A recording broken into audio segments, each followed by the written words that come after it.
Everyone, it's me, Shay. So earlier today, I found this video where Sadhguru is saying I will work in Africa only if somebody donates me $5 billion. And knowing Sadhguru, he is not the type of person who is seeking wealth. So I don't know why he would say such statement, but I thought it would make for a good content if I reacted to it. So let's watch the video together.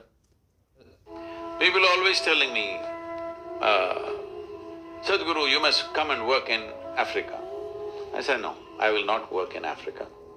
Because if I want to go into Africa, I would like somebody to give me at least $5 billion before I enter Africa, because without that hand-holding, you can't make a difference there. So is he saying like Africa is in such a bad state that you cannot do anything for them unless you have $5 billion? I mean, that's an absurd amount of money, right? I don't think you need this much money to make a change. Like, you don't have to change the Africa as a whole at once. You start from a particular place and start developing that area, then you grow. Well, I think it's not the case. Let's hear what else he has to say. You know, you will go there and waste your life, nothing will happen. I work in India, because in India, if you give me $10, I will make it into $1,000 in effect. My name is Matan. I'm a first-year MBA student. My question is actually also about identity. You've spoken about the need or kind of the benefit of detaching from a biological identity. And I'm curious, I think there's a lot of people in the room and this question kind of came up again and again. If somebody wants to kind of to act positively in society, there's an instinct to start from that biological community, from the people that you identify with biologically. And since you've spoken about that need to detach from that identity, where do you suggest, like, what's the alternative to starting from that biological community? And maybe I've understood you the wrong way, because I see. So, if I had to answer this question, I would say that you don't have to move to another country or some different place to start working. You just start from where you are. Like, if you take me for an example, I always wanted to make YouTube videos and become a YouTuber, but I didn't had a computer or a microphone. I mean, those are the basic necessities that you need to make a video, right? But I had none of those. So I had a phone and I started recording videos on it, and that's how I started. I don't know how long I had to wait if I had waited for a computer. Like, I had to start working, then earning money, and then I would buy a computer from that money. But then I would have a job to worry about and all that. You know where I'm getting? Shaking your head. Say, I did not ever say you should detach yourself from biological identity. Instead of seeing your mother, father, brothers, sisters and whatever, the larger family, as your biological identity, why don't you see that they are the first people that you have access to? You can work most effectively only where you have access and acceptance, isn't it?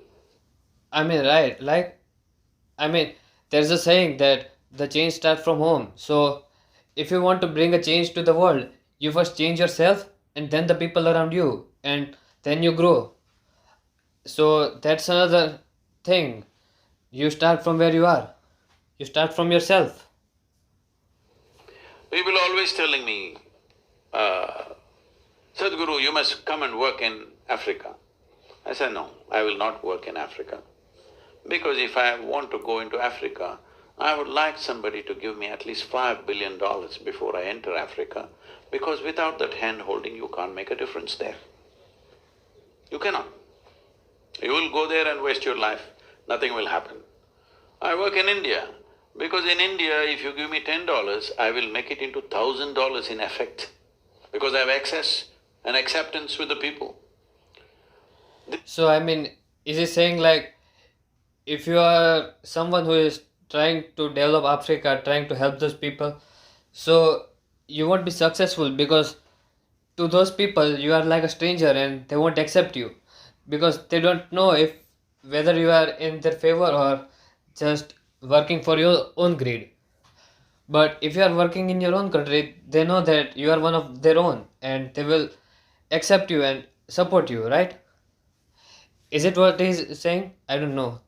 This is not because of my nationality I work in India, simply because the access and acceptance is so good that If you give me $10, I will make it into $1,000. But if I go to Africa, if you give me $100, it'll become $1.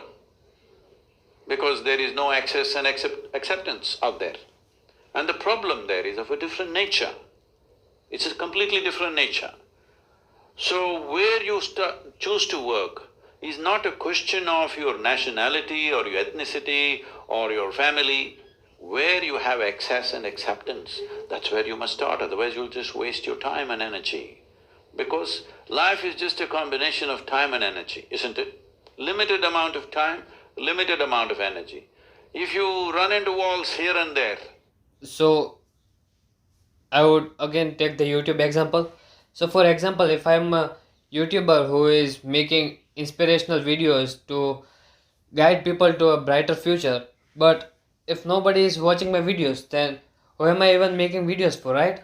But if I have many followers, like millions of subscribers, there are many people watching my videos, sharing them, and even a 5-minute videos can change life of billions of people, and then it's worth it. But if no one is watching it, who am I making the video for, right?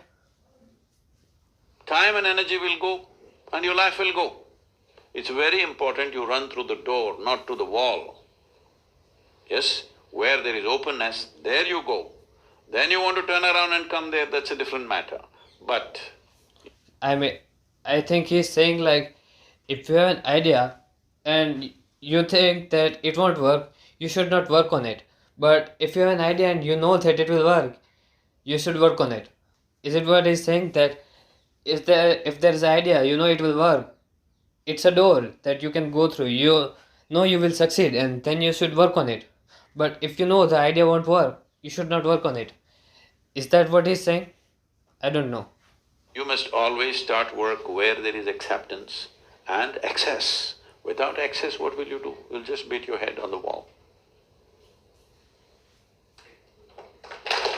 Well, I think the question is over.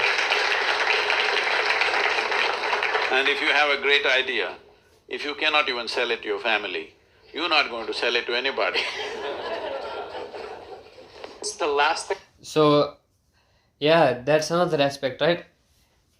If you are making something bad that you know that no one is going to buy, then why are you even making it?